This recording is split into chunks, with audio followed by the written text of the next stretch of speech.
Oh iya Om, lupa bilang, kita tuh juga ada Zoom Om. Oh, Ya, jadi kita tadi belum menyapa teman-teman yang ada di Zoom. selamat pagi semua. Ya, kita bisa Oke, lanjutkan nanti setelah itu sekitar jam 12-an. Nanti Om yang memutuskan kapan kita break makan siang ya. setengah empat.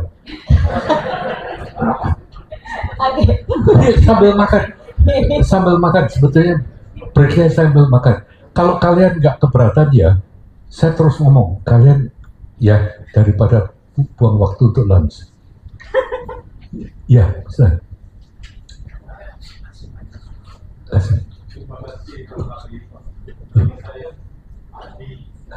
Pak Adi, ya. Duduk aja, nggak apa-apa Pak Adi.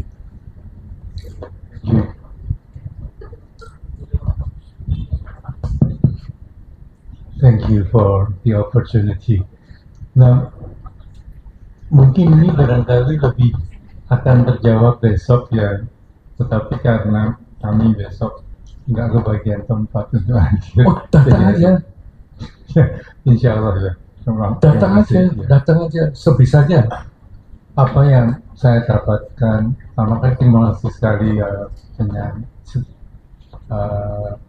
informasi tentang bagaimana sejarah Borobudur yang luar biasa gitu. Kemudian dilanjutkan dengan kemaknaan, dan yang saya pikirkan kemudian moyang kita sangat luar biasa dalam pemahamannya tentang kalau di kami barangkali dikatakan who am I gitu ya. Jadi kita ini siapa sih sebetulnya? Dan di sini tercermin dalam bagaimana mereka membuat relief. Tidak terbayang oleh saya uh, uh, bagaimana mereka bisa membuat relief yang kemudian tidak ada panduannya, teksnya. Para artisan itu melalui kesadaran spiritualnya memilih dan akhirnya membuat relief itu ya luar biasa. Nah, ini sangat luar biasa. Dan Borobudur itu kan Buddhis ya Pak Bali. Nah, pada saat yang sama mereka membangun juga, masyarakat kita membangun Prambanan, which is also luar biasa ya. Nah, sehingga sedangkan Prambanan itu kan Hindu. Nah, Hindu dengan Buddha bayangan saya sangat erat kaitannya.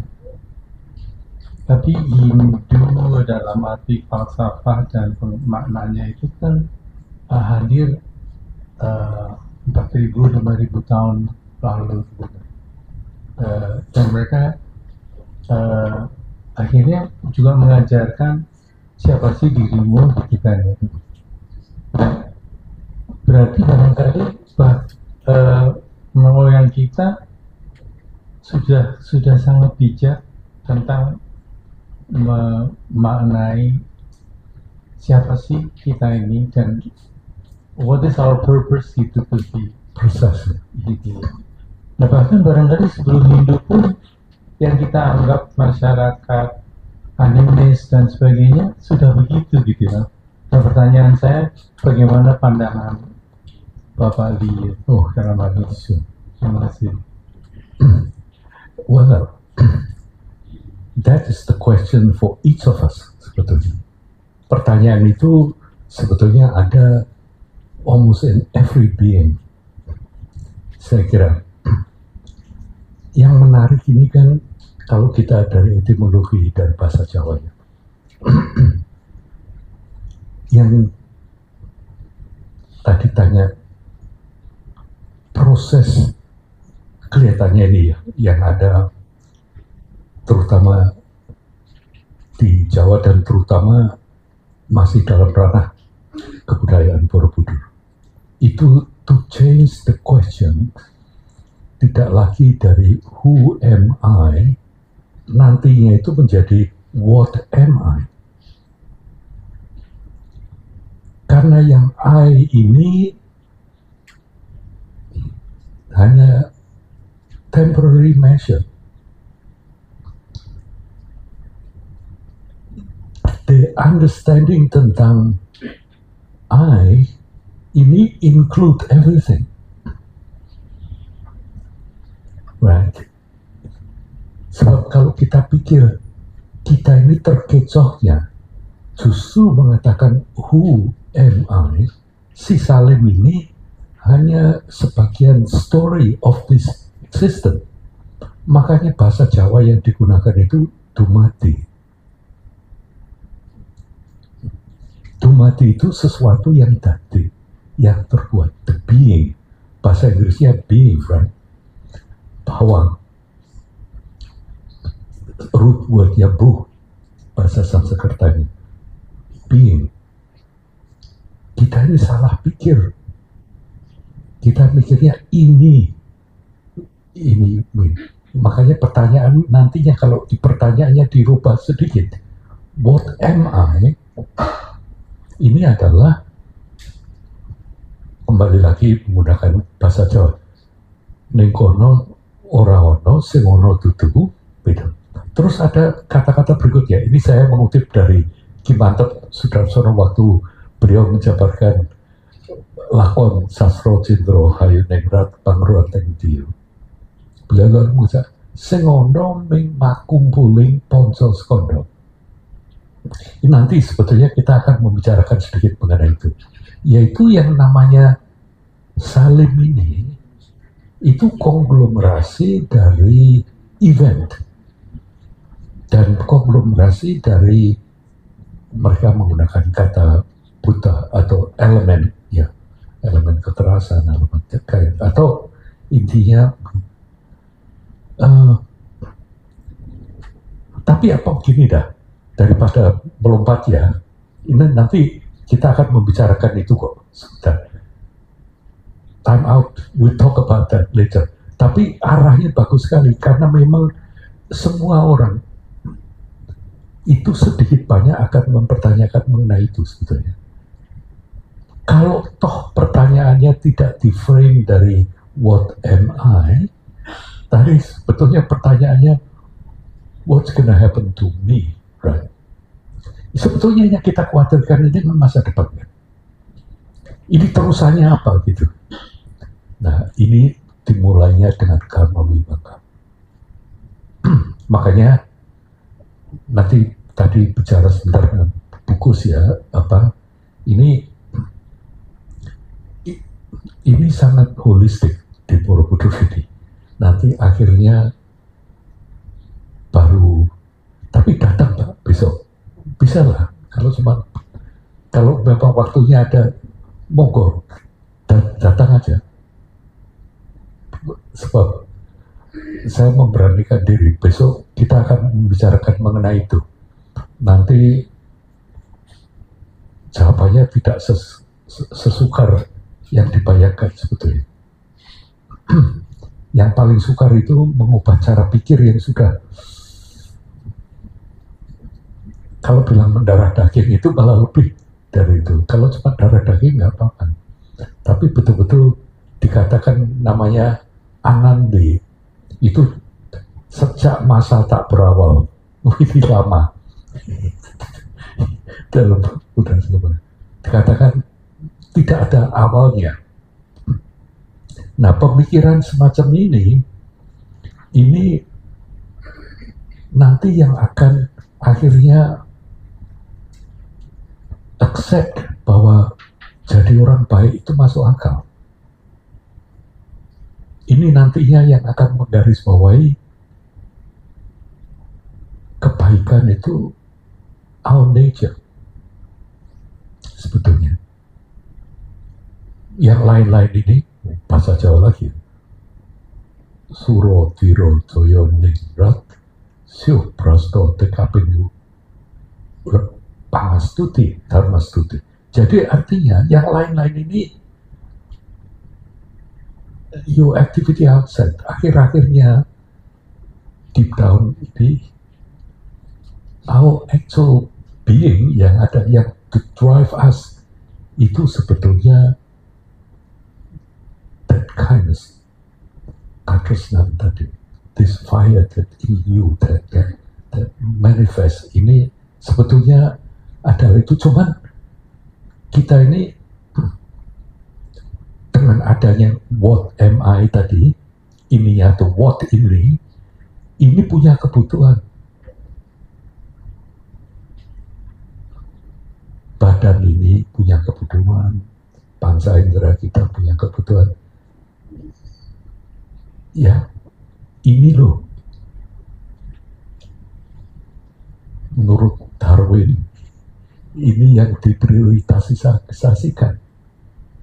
Karena dengan adanya seperti ini, we drive two things, survival dan procreation. Ininya, but is it all there is? No. Makanya mungkin ngurus ini ya diurus dong. Kalau memangnya lagi lemes atau apa, ya cari es buger itu bisa.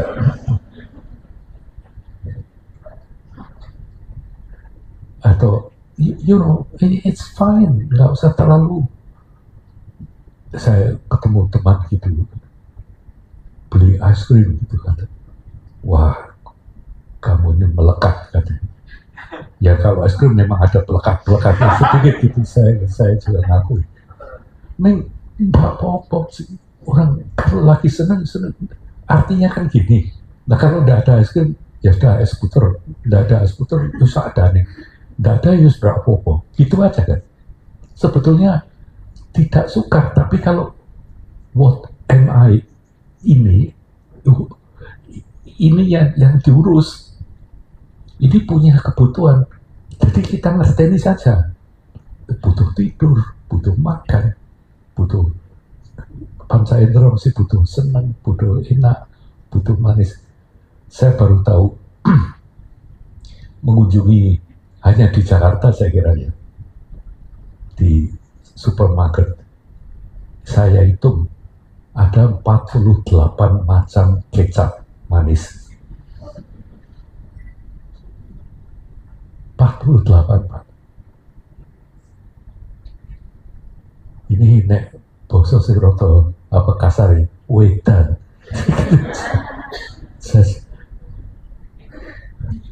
Dari Semarang, dari Cirebon, dari Sumatera, kecap manis.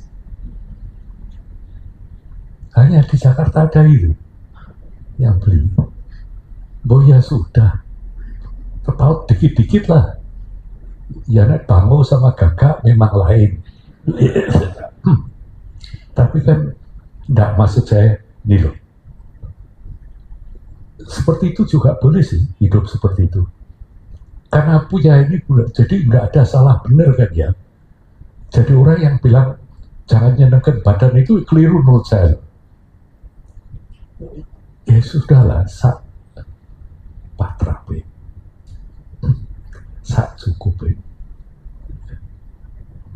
Ya yang penting kan, ya ojo gumunan, ojo haleman. Ya kan itu bukannya lalu bilang kita seenaknya, no. We always try your best, mumpung punya ini. Gitu kan ya Pak? Jadi tidak ada alasan untuk tidak sukses. Tapi jangan pernah bandingkan sukses kita dengan orang lain. Ini pasti beda. Ya kan?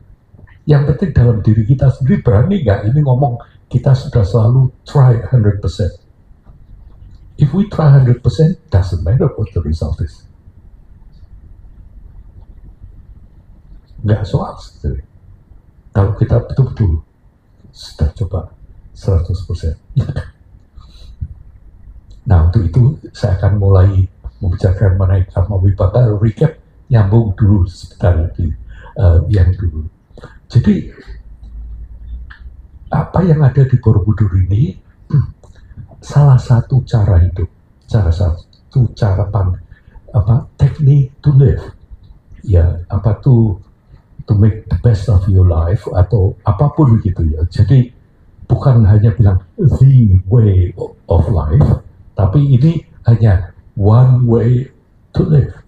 Ya, jadi pasti Borobudur itu tidak mengatakan ini satu-satunya yang benar atau ini caranya begitu, tapi presenting a way of life menurut pada waktu itu raja yang sangat concern juga tentang the welfare of spirituality of the people waktu itu. Jadi mereka mikirnya karena itu yang mereka jalanin, gitu kan. Nah, makanya mereka lalu bikin suatu peta untuk mencari. Tapi saya yakin bahwa ini bukan makalah mereka, bukan. Ini betul-betul karena realisasi mereka. They must have experienced this. Kalau nggak mungkin bisa seperti ini. Ini kita biasanya dari apa yang dipaparkan. Ini saya biasanya mulai dengan yang saya sebut 4 wawasan yang akan menolong. Jadi Borobudur itu nanti yang dikembangkan selalu 2. Tadi menggunakan kata Cipto Kawedar Katresnan Madep. Ini dulu buku saya sering ke Jogja dulu waktu saya anak kecil dan selalu enjoy melihat sekaten terutama.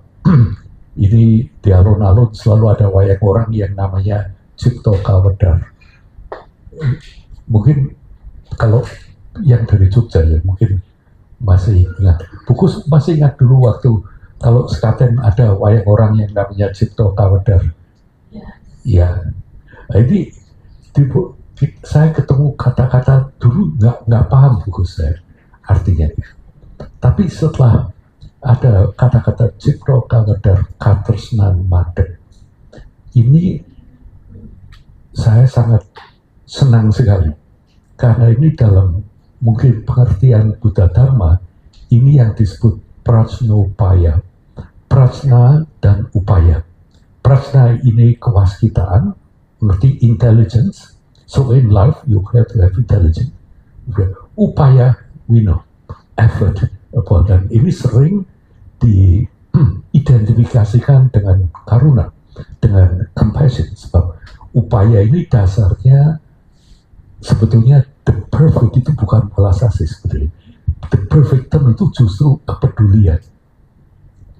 Jadi selalu hidup itu, kalau ini temanya Borobudur itu nanti mesti 2 ini, yaitu tema tentang prajna, tentang kewaskitaan, you intelligent, you intellect, you maintain. Terus yang kedua upaya, usaha kita, prajnopaya namanya. Ini mengapa kok disebut Katresnan Madep? Jadi inti dasar dari keberadaan dumadi ini menurut dari Borobudur ini ya 2 hal tadi yang akan kita kembangkan sehingga akhirnya ini yang kita dikatakan seperti burung dengan 2 sayap, mesti 2 ini. Ini nanti yang akan kita kumpulkan jika kita berbuat misalnya kebajikan dan segala macam ini yang nanti power our life. 2 things selalu. Jadi it's intellect important always. Cuman intellect di sini ini bukan intellectual academically atau harus S3 segala macam. It's not. It's just boleh dikatakan dharma intellect, your heart, kawicaksanan, how you know how to do this. Ini nanti lapangnya 2 hal ini. Nah, itu dimulai dengan adanya Karma Wibangga ini. Nanti fokus ya, kita akan lihat the whole 160 panels. Then you can make up your mind. Ini seperti apa. Ini dimulai dengan 4 wawasan yang akan menolong kita untuk understand how we live. Kalau kita lihat nenek moyang kita itu dulu waktu bikin ini yang diterapkan. Yang 4 puasa. Pertama, yaitu tentang appreciating this life, the precious of this life. Keberadaan kita ini langka dan tidak mudah didapat. Kehidupan ini sangat berharga dan bernilai, patut disyukuri. Ini hampir translation juga dari teks. Artinya dikatakan mereka mungkin juga hanya untuk nakut-nakutin ya. Dikatakan untuk jadi manusia ini seperti kura-kura buta dalam samudera yang luas. 100 tahun sekali kura-kura ini muncul ke permukaan laut dan mencoba memasuki gelang yang terapung-apung di samudera luas ini. Ya hampir nggak mungkin mestinya. Intinya adalah kita ini harus menyukuri dan tahu bahwa keberadaan kita semacam ini sesuatu yang langka dan berharga. Ini to every single one of us. Buktinya kita bisa di sini hari ini luar biasa. Tidak semua orang bisa, dan tidak the fact that we can have it here. Dan ya misalnya berapa tahun yang lalu Bukus punya ide untuk beli mempunyai bangun seperti ini atau dalam everything saling kait mengenai akhirnya kita. Jadi ini penting sekali appreciate about this life. Nah, ini kadang-kadang ada tuntutannya mengenai what you believe atau not. Ya, misalnya, apakah hidup ini ada kesinambungannya? Apa dulunya ada? Apa bakalnya terusnya ada? Itu dan sebagainya. Tapi intinya di sini, now, we do like this. Tentu konteksnya, ini adalah konteks kesinambungan keberadaan ini. Nanti kita akan menyangkut mengenai membicarakan mengenai hal ini. Maksud saya bukan kebetulan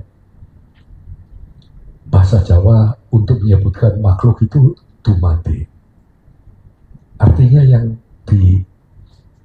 yang ditekankan di situ adalah you being, bahasa Inggrisnya, right? Being. Mati itu not you as sosok hidup. Beda dengan Aristotle yang mengatakan sudah ada sosoknya ini terus-menerus. Ini beda sekali. So we are not doing that. Ngomongkan ada ini terus. Nah, nanti kalau kita appreciate this, ini semacam ada bukan syarat ya, tapi hampir ada appreciation bahwa life itu mempunyai kesinambungan. Keberadaan ini mempunyai kesinambungan. Ini nanti ada hubungannya dengan who am I. Ini sebetulnya more nanti mencoba convince us into what am I now. Now, what am I? Jadi bukan lagi who, tapi menjadi what. Karena kalau kita berpikir itu lalu I-nya ini menjadi luas sekali. So it's more inclusive. Nah, yang kedua wawasan ini, pertama kita syukuri, pada suatu saat hidup ini akan berakhir dan ini suatu kepastian. So this, posisi ini, it will end. And itu jelas, ini kepastian. Saatnya itu tidak menentu. Saat perginya kita ini nggak tentu. Yang ketiga ini, pada saatnya kita akan mengalaminya sendirian. Ini maksudnya, meskipun mungkin pada saat itu kita ditemani oleh keluarga-keluarga yang kita cintai, didatangkan 100 biksu dari Myanmar atau apa itu, at that end you by yourself at that time. Dan kita tahu dari segi badannya ini, pada waktu proses itu berjalan, almost everything don't go to plan, right? Mulai many things dikatakan ada 8 stage and all this, but at the end it's about that. Dan yang keempat ini, kita akan meninggalkan semua kerabat dan kepemilikan. Artinya at that point itu semuanya akan kita tinggalkan. Makanya saya bercanda waktu itu di Borobudur, waktu dari Om Salim itu yang punya Salim Group itu meninggal, anaknya ada yang omongan gitu, itu berapa banyak ya harta yang ditinggal gitu. Saya nyeleduk, saya kira kok semuanya tuh. So we forget this kadang-kadang, bahwa ini at the end it's gone. Yang akan terus terbawa adalah tilasan-tilasan dari tindakan kita dari hari ke hari. Karena pengertiannya di sini, karma ini bukan sebab akibat atau nasib atau sebagainya, tapi semua tindakan akan meninggalkan tilasan. Right? Satu persatu. Itu we always have this. Bukan hanya sebagai memorinya itu nanti kalau alatnya hilang, kita juga mungkin sudah nggak ingat. Tapi tilasannya ini ada, ini nanti yang mendorong kita kadang-kadang memutuskan A bukan B, misalnya, dan sebagainya. Tilasan-tilasan ini yang mendorongkan. Jadi,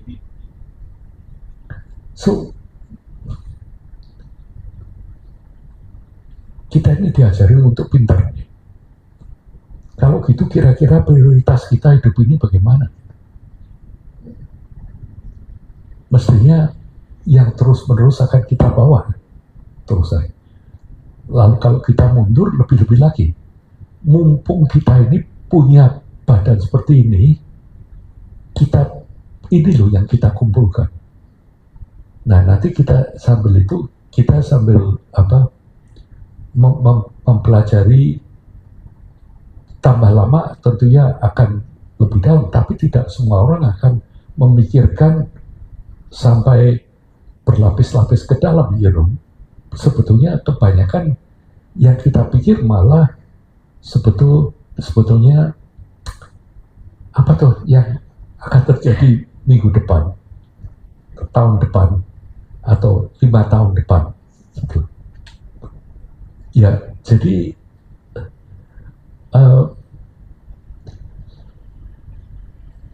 ini kalau kita analisa ya, dalam 4 wawasan ini jadi dalam Buddha Dhamma ini penjelasannya gini, kita kalau bisa itu berpikirnya jangan mikir benar atau salah, karena benar atau salah ini sangat subjektif. Ya, tapi ngomongnya baik atau tidak baik. Nah, di sini definisinya menarik. Baik ini sesuatu itu yang baik, itu yang nanti hasilnya kita alami sebagai sesuatu yang nyaman. Sesuatu yang tidak baik, yang kemudian kita sebut salah ini loh. Tapi sebenarnya kalau nggak yang tidak baik, ini berarti kita ini buat sesuatu yang merasa tidak nyaman. Nah, ini di sini menarik nih. Kalau kita balik, berarti apapun yang kita alami di sini sebagai nyaman, sebabnya apa kira-kira? Dulu, dimanapun kondisinya.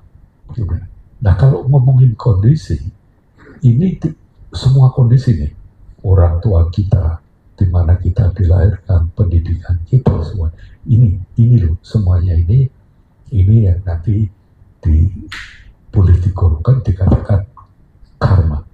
Jadi bukan nasib, bukan apa, tapi conditioning sebetulnya.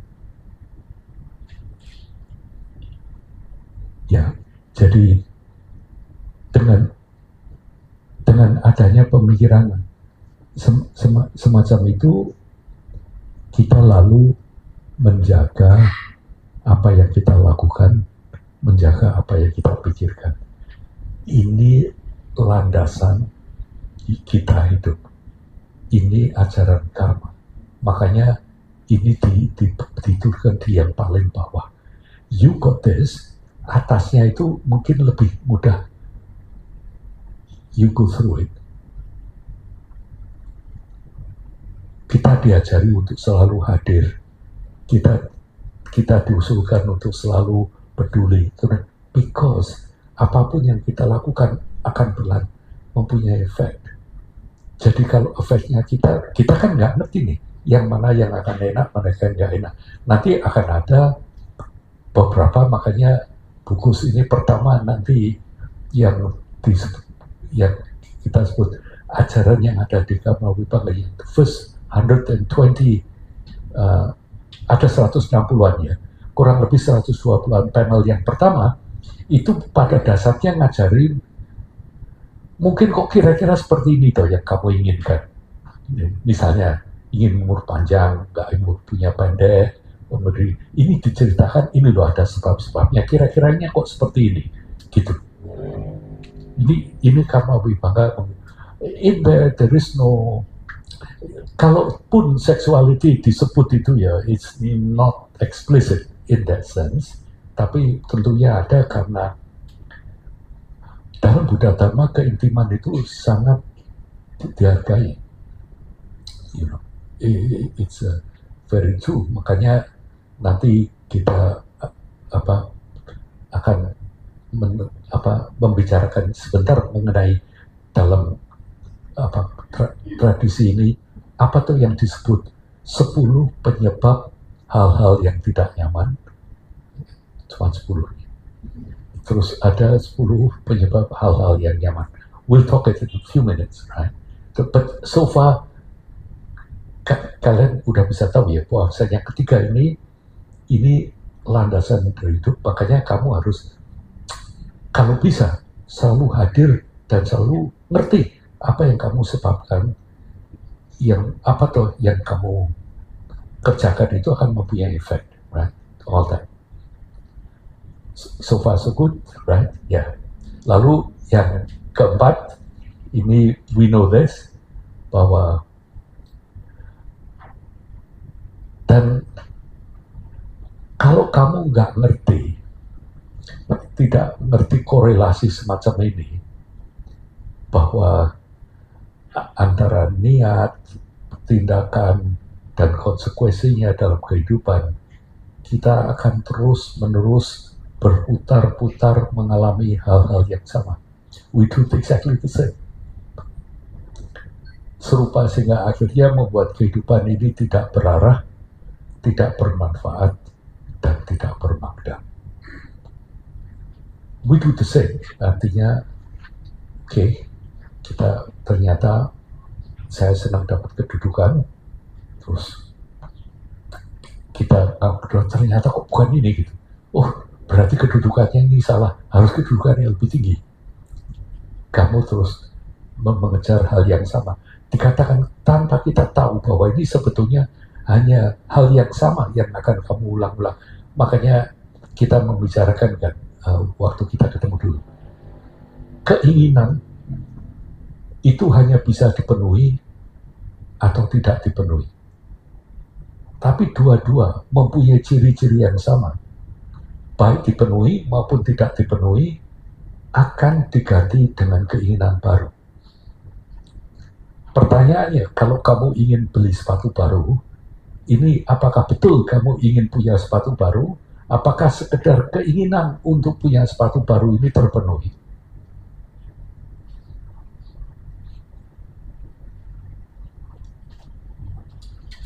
kebanyakan dalam hidup ini yang kedua ini. Contohnya, buktinya, paling sering begitu itu kamu dapatkan. Ini nggak lama kamu mesti keluar kepentingan lain lagi. Ini ada baiknya juga ada nggak baiknya. Kalau baiknya itu yang jelas, kalau punya keinginan yang sukar dipenuhi, tunggu saja. Nanti akan ada keinginan baru yang lebih mudah mungkin. Ya, itu diberikan. Yes, yeah, so that's one way to do it. Do it. Tapi tetap akan masih berputar-putar di sana. So you got it now. Dikatakan 4 wawasan ini, kalau kita bisa ingat-ingat, jadikan landasan, then you go forward, itu mas. Lalu terus diterangkan, oke, kalau gitu, ya gimana caranya? Gitu. Lalu dikatakan kita dianalisa mempunyai 3 macam motivasi. Di Borobudur ini hanya salah satu cara lah mereka membagi-bagi mempunyai 3 macam motivasi. Motivasi yang pertama itu yang disebut motivasi yang mendasar, motivasi dasar. Tujuannya sebetulnya simple, seperti kita semua ini. Kita hanya ingin bahagia di masa depan ini. We all do that. Kita mesti mikir seperti ini. Jadi cuman untuk itu kamu harus ingat dasarnya masih ngunduh woing pakarti ini, yaitu kamu tahu bahwa akan ada imbas dari apa yang kamu kerjakan sekarang. So you have to do all this thing. Intinya, saya akan cepat ya, intinya hidup tanpa kekerasan, kalau bisa jangan mencederai yang lain. That's all. Jadi ngomongnya seperti apa, apapun itu kalau bisa jangan mencederai yang lain. Ini tidak begitu mudah. Tantangannya sebetulnya nanti seperti recurrent lagi Pak. Ini seperti itu. When that question come, who am I? Ini lalu jawabannya biasanya salib gitu ya, biasanya salib. But who am I really? Gitu kan. Tapi begitu you say kita punya salib, ini almost always prioritasnya itu si salim ini, number one. Nah, nanti kita akan bicarakan dunia, yang namanya dunia ini, porosnya, titik koordinat 0,0,0-nya, itu di si salim ini. The whole world ini pandangannya dari ini. 0,0-nya ini dari si saya ini. Semua orang pandangannya dari God you. No wonder it's not possible untuk nggak mungkin bisa sinkron. Kamu ngomong no, ini dari sini, enggak, kamu di sini. Kecuali kamu ngomong oke, semuanya punya you coordinate and it's fine for me. Ya, sebab nantinya sebetulnya nanti ya ini membuat koordinat ini tidak lagi dari sumber kita melihat halnya, tapi hanya dari sebetulnya temporarily koordinat itu hanya memberi kita dua dimensi untuk hidup yang akan berbatu, dimensi ruang dan dimensi waktu. Artinya sekarang kita di sini, compare itu tadi 5 menit yang lalu atau bulan depan, dan di sini nih bersama kita. That's all. Ternyata kepentingan untuk si salim ini ada, itu hanya untuk itu. That's all. Selebihnya kebutuhan biologis. Right? Ini badan ini terbuat dari apa? Es doger, lumpia. Soalnya nanti kembali to become that. Kita borrow this is really not even important. Tapi kita pentingkan sesuatu. Kenapa? That question. who am I? Ini kembali lagi permeate, makanya ngomongkan ini saya ya gitu. Ini nanti kita akan teruskan mulai naik motivasinya nanti kalau udah ganti dari motivasi dasar ke motivasi menengah. Nah nanti jawaban itu nanti kalau sudah motivasi yang utama ini besok kita membicarakan hal itu. That is dimana semuanya kawadah benar-benar di Borobudur itu mulai nerangkan. This is what happened to you guys. You know, how you think. Caranya begini. Nah, dalam hal ini, tradisi Buddha Dharma ini luar biasa sekali. Mereka punya begitu banyak, sedikit demi sedikit dianalisa semuanya ke dalam. Makanya tadi saya katakan, Buddha Dharma is not so good dengan social issue sebetulnya.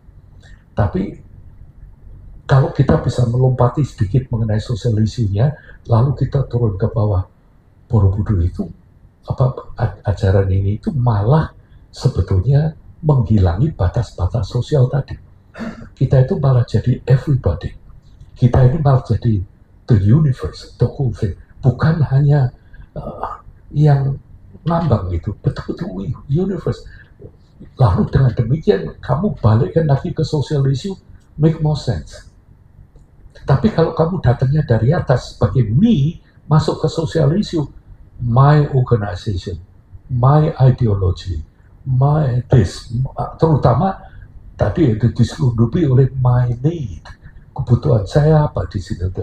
Ini yang repot. Tapi kalau jadi sistemnya kalau kita masuk di sini, ini nanti termasuk lingkungan, termasuk segala macam sebab this is where you live.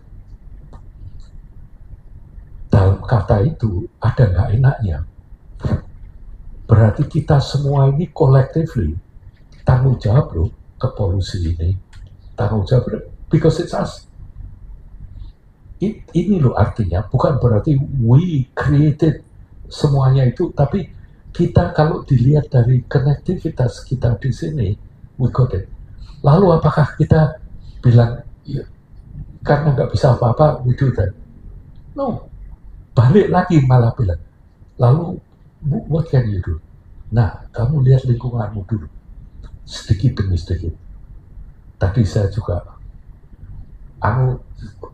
feedback Gayatri, tadi es dogernya enak sekali, tapi sendoknya patah di tengah-tengah.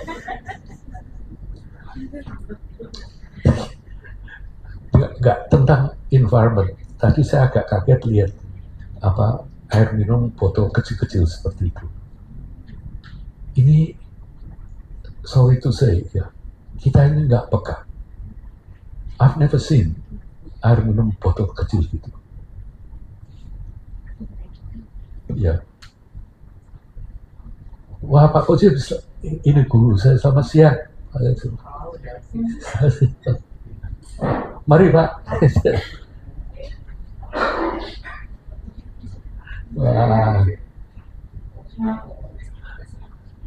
Wah, bisa ketemu lagi diperlukan sekali.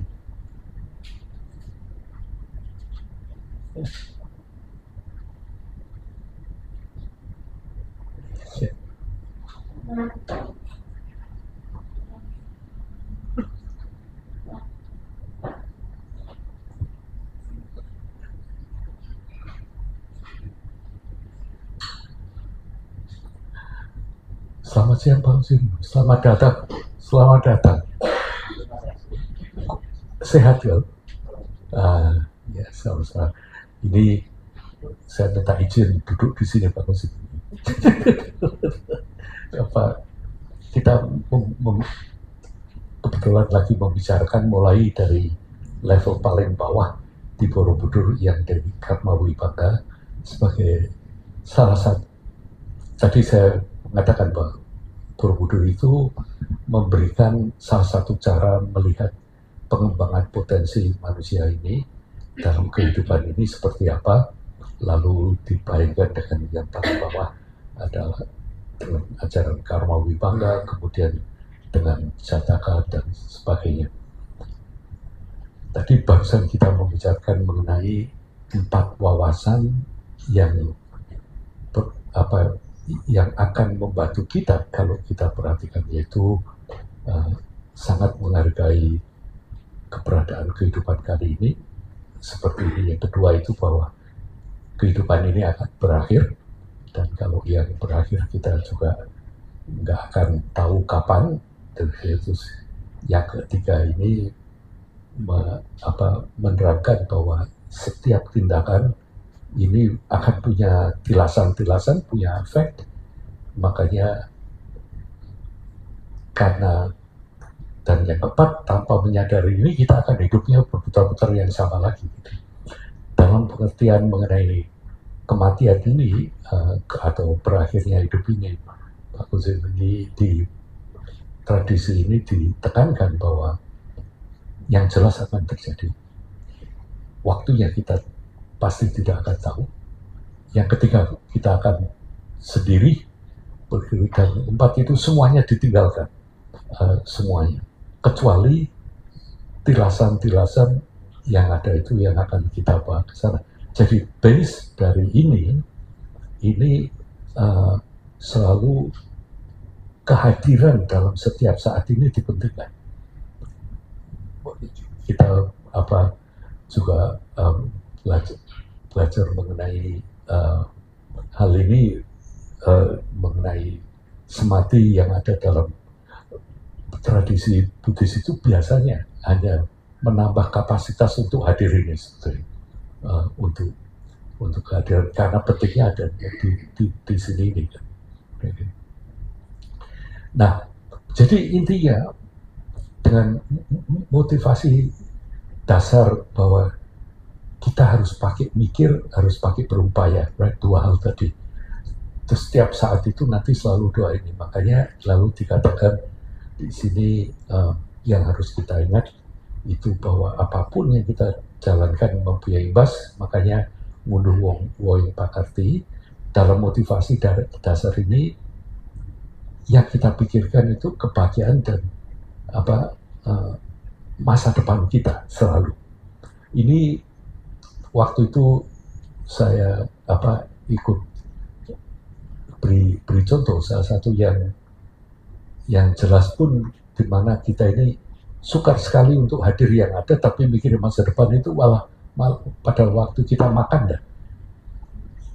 Ini kunyahnya belum selesai, kita sudah mikir mengenai sendok berikutnya, mau yang mana yang mau kita ambil itu. Karena selalu untuk hadir ini susah sekali, untuk be on your side. Makanya itu intinya di sini adalah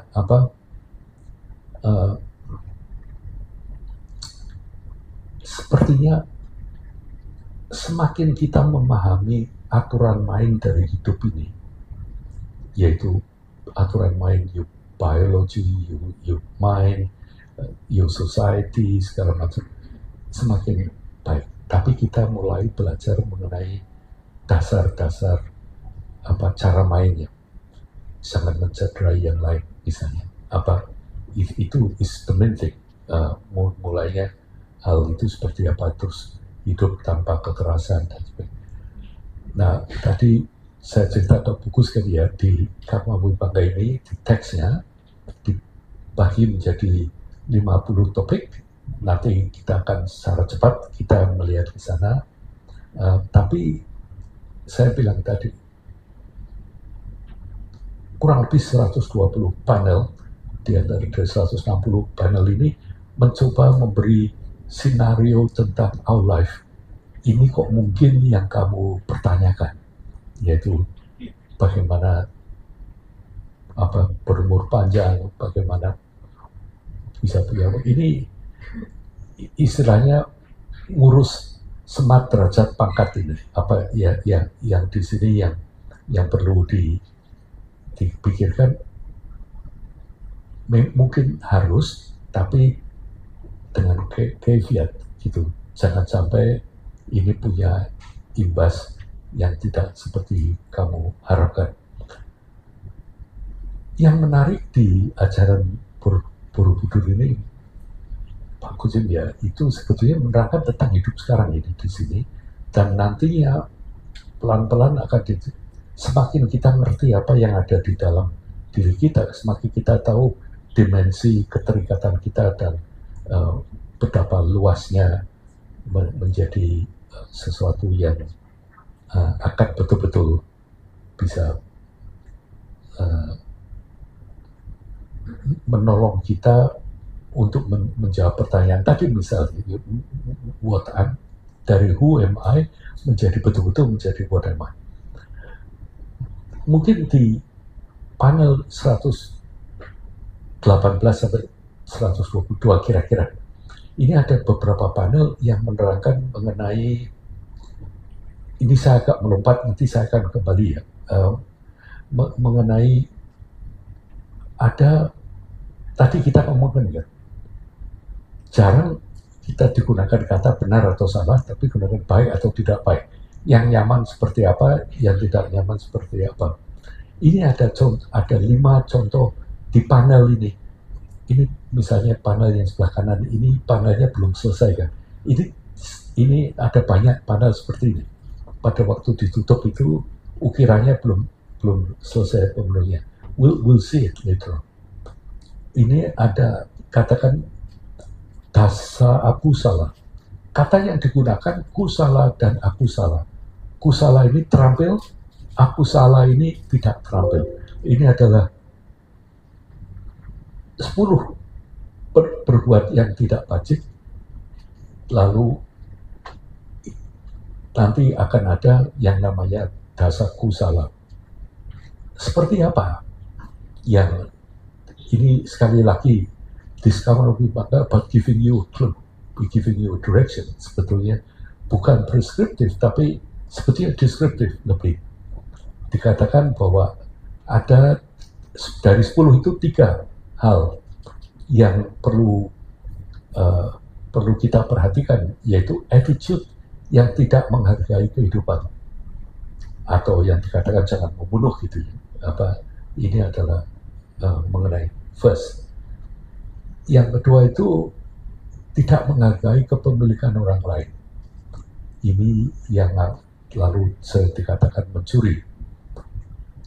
Nah, yang ketiga ini paling sering secara convenient, terutama di dunia barat, selalu diterjemahkan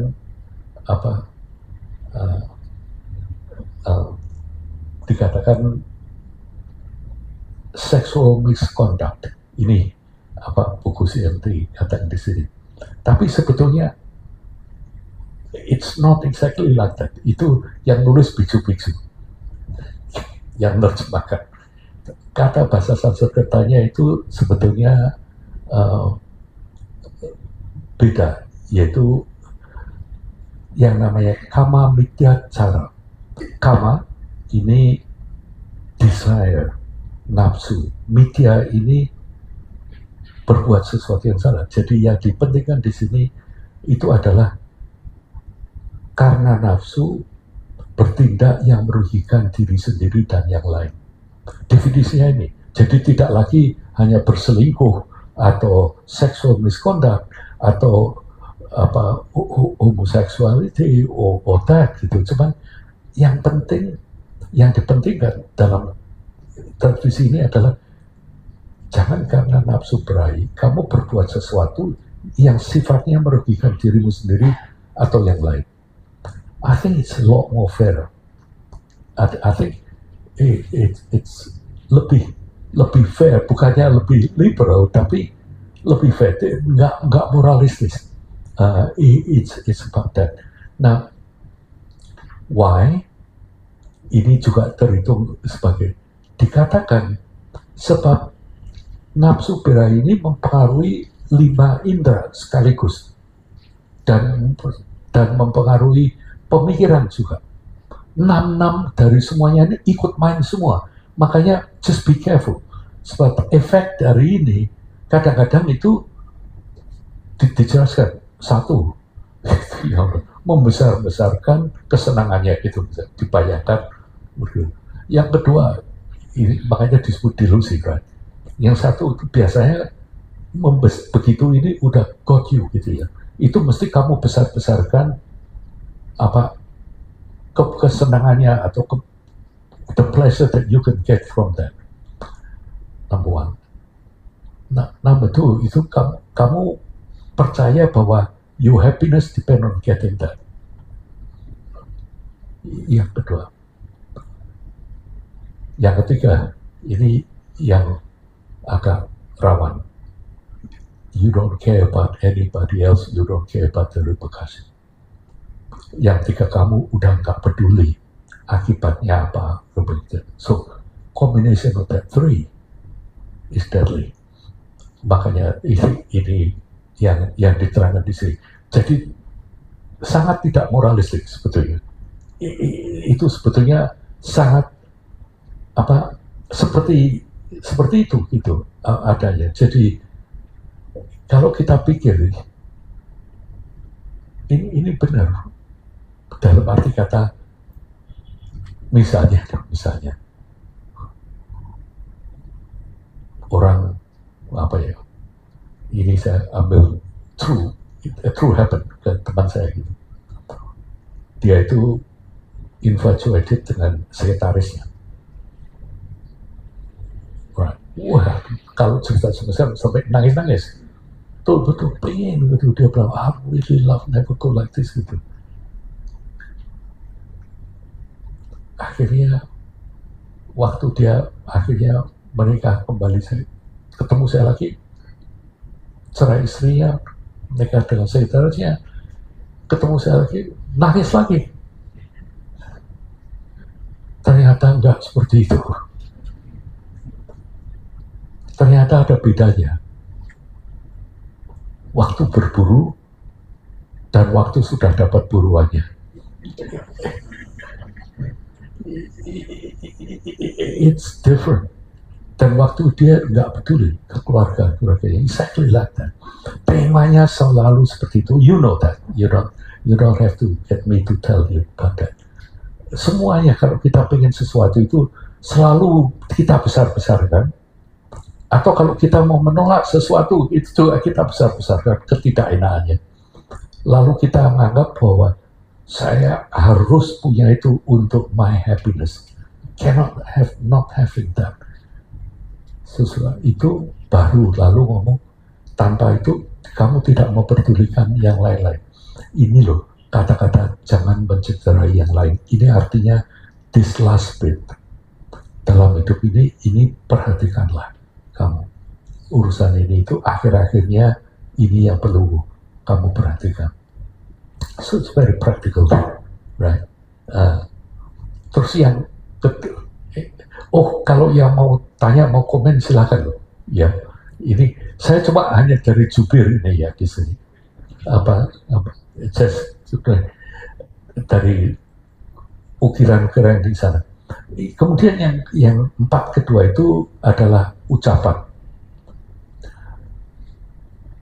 Nah ini definisinya menarik. Berucap tidak sesuai dengan yang diketahui. Orang sering jangan berbohong gitu. Tapi kita ini bohong gampangnya luar biasa kan tadi. Ya biasanya. Apa kabar? Baik-baik. Meskipun dalam hati kamu, saya gitu. Tapi itu, apakah itu berbohong? Lu kan harusnya. Cuman ini intinya, jangan berucap hal yang dibutuhkan. Itu beda dengan apa yang kamu ketahui benar-benar. So that's different. Ini bukannya menghalalkan white lies, bukan. Tapi betul-betul talking about honesty. Maybe the word is not honesty, integrity. Integritas hidup itu nanti temanya ini again and again appear. Hidup berintegritas. Ini artinya you be yang enak saja. The one that you think is right. Saya senang bahasa Indonesianya. Marwah. Itu it's like that. What is right for you? I think itu dari Islam kali ya. Ya, artinya kira-kira seperti itu. Mungkin ya lebih dalam ya, tapi ini dalam bahasa Indonesia saya kira Tapi ini beda sekali lah, mempertahankan marwah bupati itu kan ya beda. Itu kan kalau itu sudah bukan marwah lagi kan ya, menurut. But this one here is about what you say. Berucap tidak sesuai dengan apa yang kamu ketahui. Ini lebih susah dalam arti kata kiri. Oh by the way, ini dikatakan bukan berarti kamu tidak boleh kamu melanggar ini, bukan. Dikatakan kamu akan berbuat seperti ini sering, tapi nanti akibatnya mesti tidak nyaman. Itu aja sih sebetulnya. So it's bukannya apa prohibitive gitu. Diterangkan justru kan, makanya gambarnya di Karmawi banget diterangkan dalam kondisi sehari-hari. Yang kedua, ucapan yang memecah belah, ucapan yang menjauhkan. Wah, ini sering sekali. Kita ini jarang kalau sudah keluar jarang mendeteksi. Kamu dengar si itu ngomong ini, dengar kamu ini. Itu nggak ada baiknya. Tapi tujuannya biar yang ini sama yang ini nggak senang. Kamu mulai hal semacam ini. Jadi it's very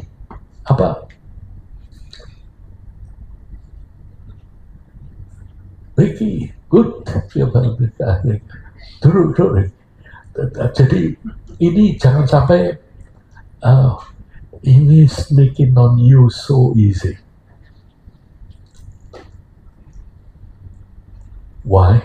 Kira-kira kenapa? Ini kok begitu mudah? Maksud kita ini selalu ingin diterima di lingkungan itu, menjadi teman lebih baik, gini-gini. Cuma caranya biasanya ini dengan jelekan yang lain, dengan jauhkan yang lain. Ini yang hati-hati. Particularly kalau ada sedikit pun yang tidak kamu sukai mengenai orang itu. And then this one. So ini caranya di sini. Terus yang kedua, ucapan yang menyakiti atau kasar, termasuk sarkasme. You know, when you say, ya misalnya, wah, sekarang kok kelihatannya makmur sudah lama kayak gitu.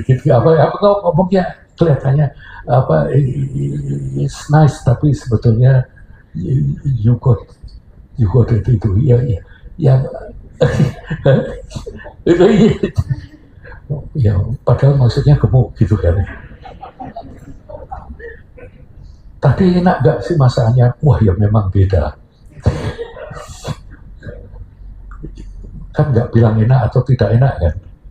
Misalnya kamu gak suka pun, kamu bisa bilang, ya masakannya memang beda tadi gitu. It's really apa tuh yang ditanya? Ini bukan jangan gini atau ini gini, tapi kamu perhatikan ini loh sebab yang tadi disebut tawaturan main, this is it, dikatakan bisa. Lalu yang terakhir obrolan kosong dan pembicaraan yang sembrono. Kalau bahasa Jawanya merumpi, cuman kalau nggak ada begini ya magazine nggak laku, mesti ya itu majalah kan selalu laku. Misalnya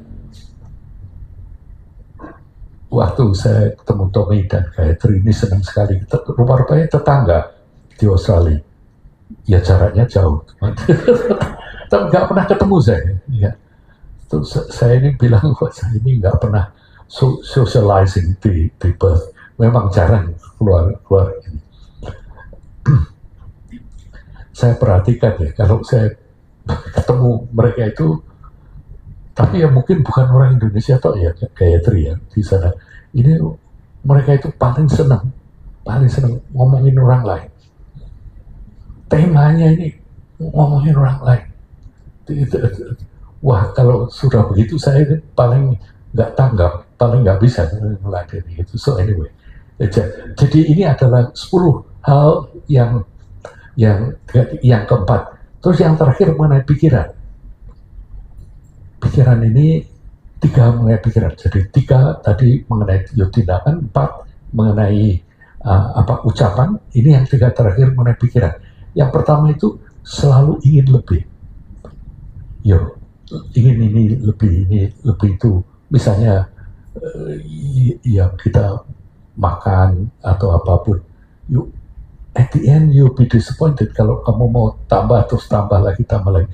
Sebetulnya bukan what you need, tapi keinginanmu ini yang akan menjadi. Ini lebih subtle daripada yang kita bayangkan.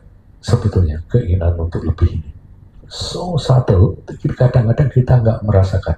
Cuman kalau kita, makanya dalam bahasa Jawa, waspoto lan wicaksana, ini urusannya deteksi this kind of thing that happening gitu. Terus yang kedua dari mikir, ini juga sesuatu via pada ini bahasa Inggrisnya mungkin lebih bisa kita mengerti. Ini yang disebut ill will. Pikirannya itu mesti yang jelek. Iya, betul. Jadi in a sense,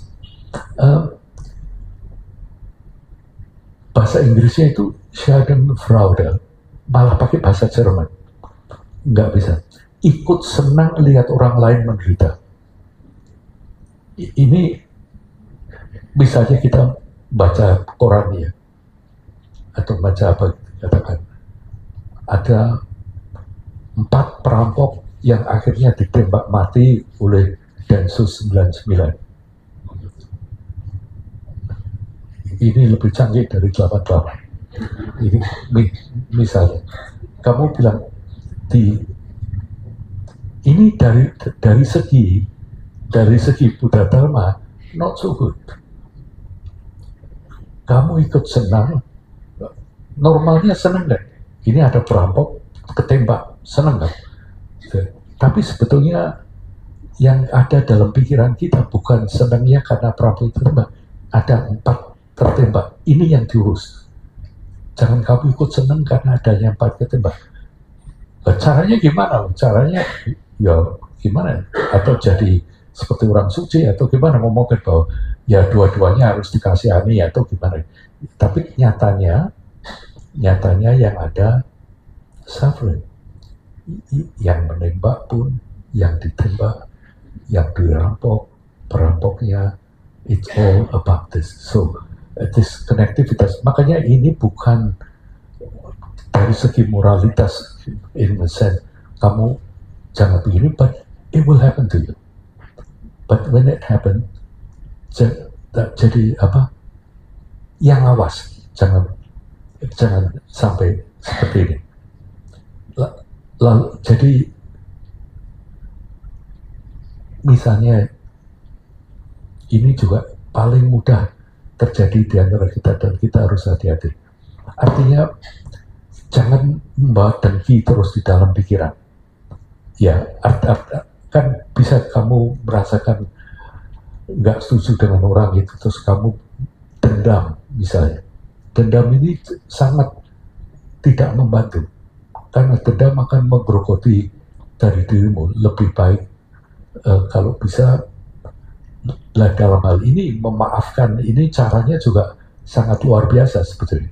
Memaafkan dari arti kata kamu tahu betapa tidak enaknya yang kamu rasakan.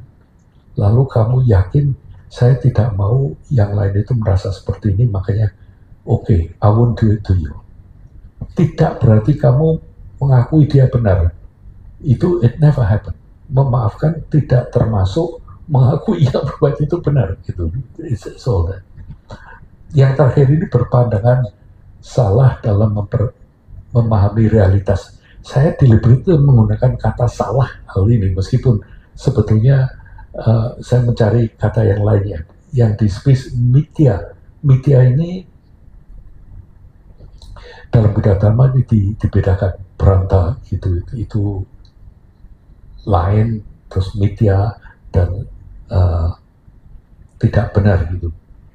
Artinya misalnya bahwa tindakan tidak memiliki konsekuensi, Tapi sebetulnya yang terakhir ini, berpegang pada pendapat yang kaku dan dogmatis tanpa wawasan. Ini salah satu yang perlu kita perhatikan. Kemudian yang dasar karma ini kita mencoba melihat 10 perilaku yang bermanfaat. Pertama, 3 tindakan juga ini seperti lawannya nih, yaitu menghargai hidup, menjauhi pembunuhan. Menghargai hidup ini gini loh artinya, misalnya kamu senangannya sate kambing gitu misalnya, ya, terus diajak ke Solo, di Solo ini ada warung sate kambing luar biasa, saya baru lihat, lihat begitu saja menariknya luar biasa, amplopnya banyak, yang masak begini, kalau selesai ininya dibuang ke sana, bikin baru lagi, kan sangat ramai ya. Yang dimasak itu semuanya jeroan segala macam gitu. Nah kamu kalau makan itu semua mungkin tidak menghargai penghidupan.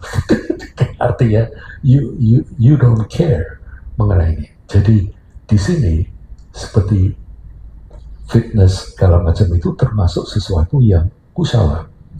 Asal tujuannya tidak untuk pamer di depan kaca. Gitu dengan lihat. Kalau itu sih mungkin questionable gitu ya. Cuman ya di sini cara berpikirnya seperti itu. Terus menghargai kepemilikan orang lain ini kalau bisa dimanapun kita hadir, orang di sekitar kita itu merasa safe. It's safe. Kamu nggak mencoba cari bisnis dari saya, nggak cari untungan, just make them feel I'm here, it's okay. Gitu. Ini nantinya that attitude akan melahirkan perasaan semacam itu kepada orang-orang yang lain. Terus makanya nanti gambarnya di Karma Wibangga ini seperti. Kemudian mengenai mampu menjaga dan mengendalikan nafsu, menghargai keintiman dan menjauhi jajahan berahi. Let me say this. Dalam tradisi Buddha Dharma, keintiman itu sesuatu yang indah, sesuatu yang manusiawi sebetulnya.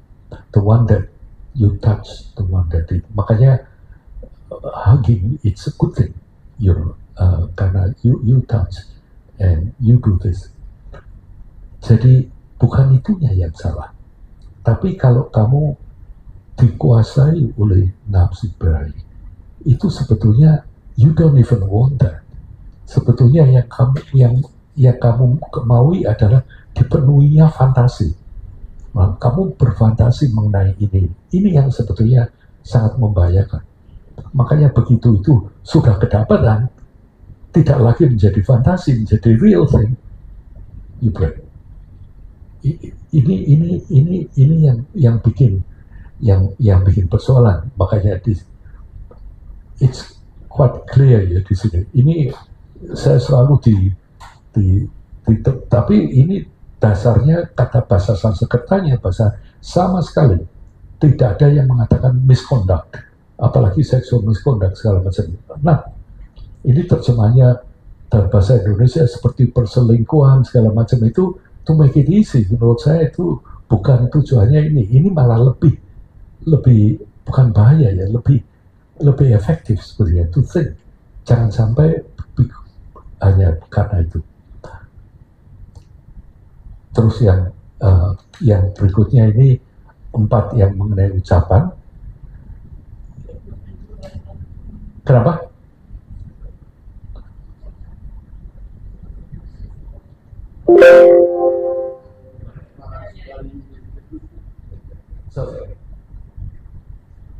Oke. Dan yang ini ya, yang 4 mengenai ucapan, berucap sesuai dengan yang diketahui, ini ada bedanya begini.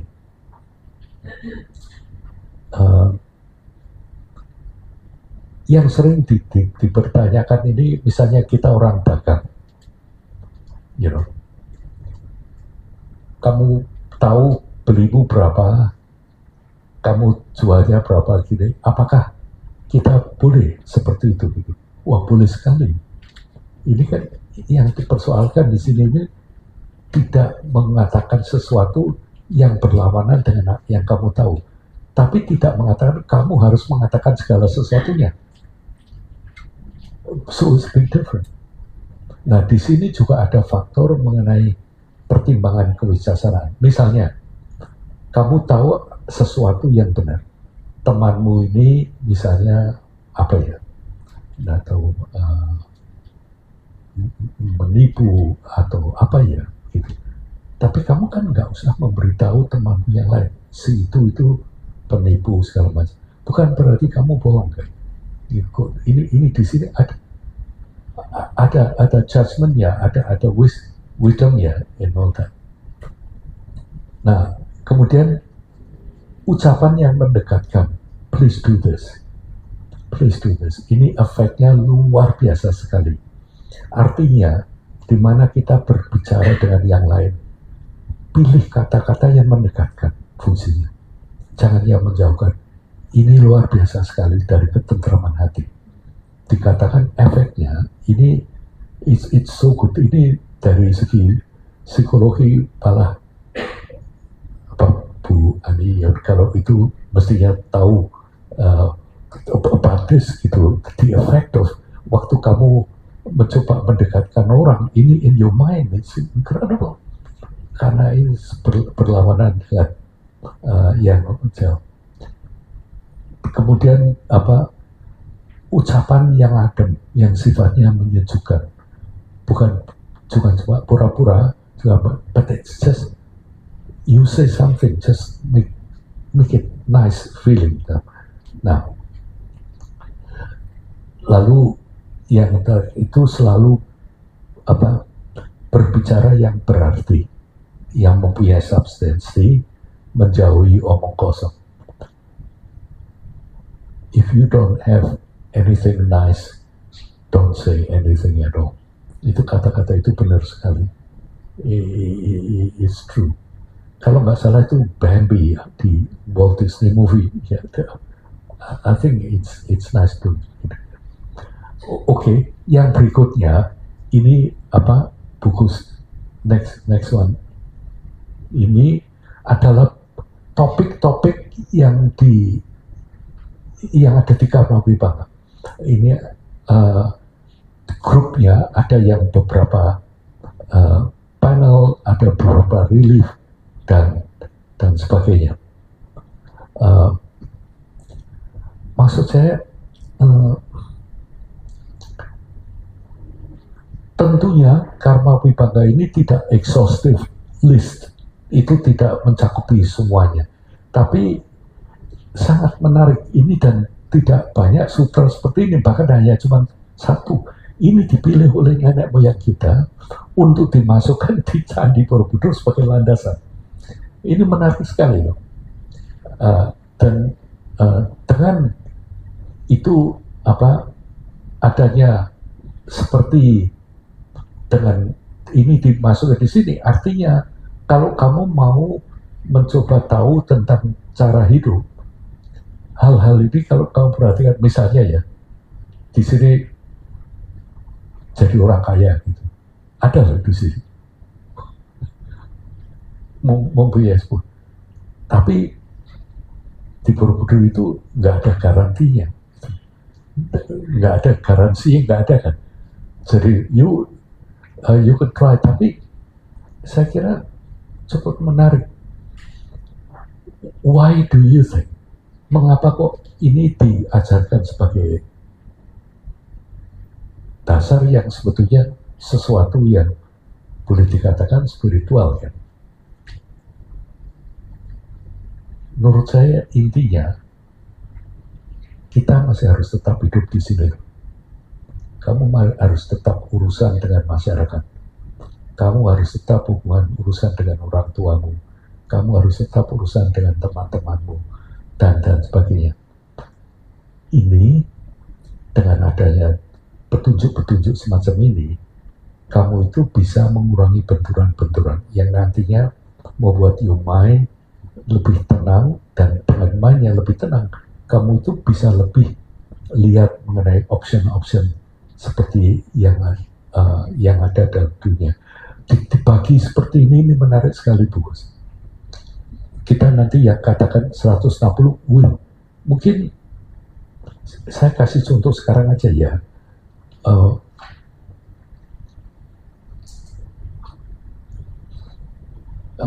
Kamu punya kan yang complete set ya? Tolong ya, ini ada 160 teksnya. Saya cuman hanya beberapa, nanti seterusnya paling enggak kalian pernah lihat gitu ya. Is that okay? Ya, okay, let's do that. Saya ikut berdiri dari sini. Ini set lengkap 160 panelnya. Oke, next one. Jadi ini tadi seperti yang tadi dibagi-bagikan. Seperti kita ketahui, misal, no, it's okay, I can see. Misalnya Alpayu berumur pendek itu ada 5 relief, right?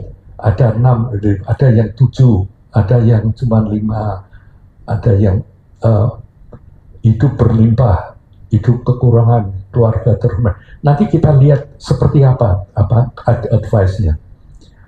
Terus pengertian keliru, ini sangat-sangat logical the way they do it. Kamu bayangkan dikasih tugas ini kan dapat proyek. Ukir kamu bangga bagian supaya kamu tetap kaya gitu. Tulis saya ada 10. Gimana kamu mengukirnya?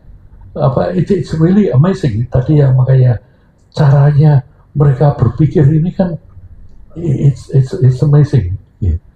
Terus misalnya berbuat tidak baik, dampak lingkungan tidak kondusif. How on earth you gonna picture that? Gitu loh. Terus, nah ini nanti kita akan membicarakan. I'll just mention this a little bit. Tadi mulai dari 120-an, ini yang disebut motivasi dasar. Right? Terus nanti mulai dari 120 berapaan sampai 160, ini dibalik. Kalau pertamanya, tadi misalnya berumur panjang, ada 10 hal yang kamu lakukan. Nanti di 140 ini, misalnya nomor 46 ini, persembahan alas kaki gitu misalnya. What that got to do with our life? You know? Nah di sini itu nanti ini yang disebut motivasi menengah. Di sini mungkin kita lihat dulu dah. Nanti saya terangkan mengapa itu seperti itu. Is that okay? Ya. Soalnya ini nyeloneh. Mendadak mulai dari situ mulai ganti. Kalau dulu yang ini yang ingin kamu dapatkan ada 10 alternatif. Sekarang yang di sini satu tindakan bisa menyebabkan 10 ini. Satu tindakan menyebabkan 10 ini. Nah, dari 10 itu kebanyakan yang 2 yang terakhir. Ini hidup di alam dewa atau mencapai nirwana. Hidup di alam dewa mencapai nirwana. Alam dewa kita bisa bayangkan, right? Nirwana dalam hal ini itu sebetulnya simple sekali. Di mana kita tidak lagi dijajah dengan hawa nafsu. Dalam bahasa Jawa banyak sekali kata-kata seperti itu. Misalnya kalau di perwayangan, oh bukan, itu sebenarnya Serat Udotomo yang mengatakan sepuh liring sepuh sepi hawa awas aluru nengatugil. Ini misalnya ya. Ini sepi hawa. Ini artinya yang betul-betul bisa sudah mengatasi itu. Seperti apa caranya? Persembahan alas kaki itu atau itu artinya di sini mulai nanti setelah kita bisa memuaskan motivasi dasar kita, yaitu hanya memikirkan kebahagiaan dan masa depan. Berikutnya motivasinya itu bagaimana mengatasi gangguan-gangguan tadi. Bahasa Indonesianya bagaimana supaya kita tidak lagi gelisah. Right. Yang dihilangkan yang namanya gelisah dalam bahasa KBBI ada. Jadi gelisah ini yang membuat kita gelisah, yaitu yang kita ngomongkan Pancabuta. Waktu itu kita ngomongkan ada arogansi dengan kecemburuan yang dibarat penolakan dengan kemauan, dan ini di sini kita mulai diperingatkan. Ini yang perlu kita lihat sekarang. Motivasinya beda, yaitu untuk mengatasi di sini. Definisinya nirwana ini menarik sekali. Tidak lagi mengalami efek dari kelesah tadi, yaitu menghilangkan yang namanya pancabisa atau yang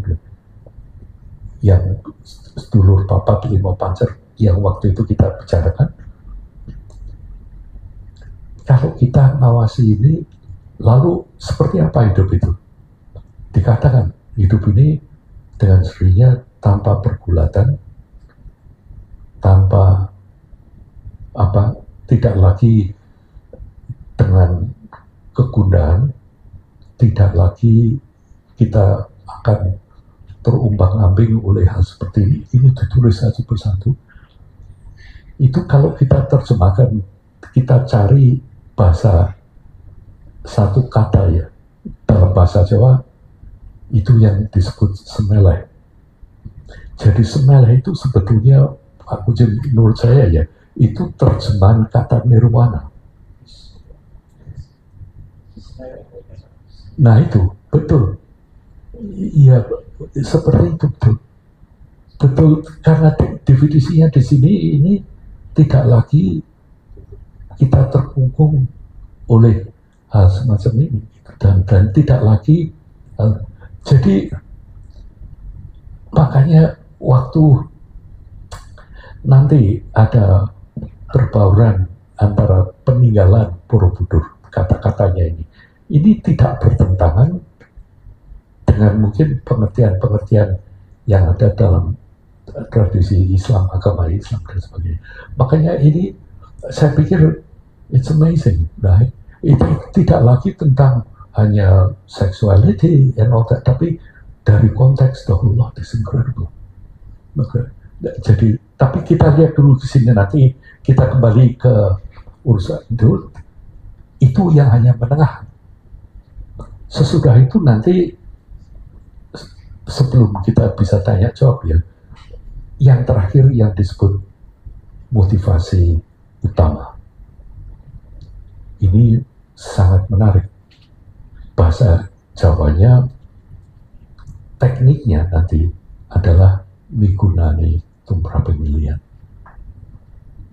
Nah, baru sesudah ini, nanti Borobudur naik satu tingkat lagi. Tidak perlu stay lift. Kita di sini lihat ini nanti kita bersama-sama pelajari Sutra Gandhaviha ini besok. Dan Sutra Gandhaviha ini, then you think about your mind gitu, dan nantinya kata-kata ini saya juga harus minta izin dulu guru saya ini Pak Mujib menggunakan kata-kata bahasa Jawa yang saya terperangahnya gini Pak Mujib, ini sama sekali tidak bertentangan dengan yang ada di dalam Buddha Dharma, malah menurut saya membantu sekali untuk saya untuk bisa ngerti kata-kata nanti seperti sakan parane itu mati terus manunggaling kawula Gusti, terus misalnya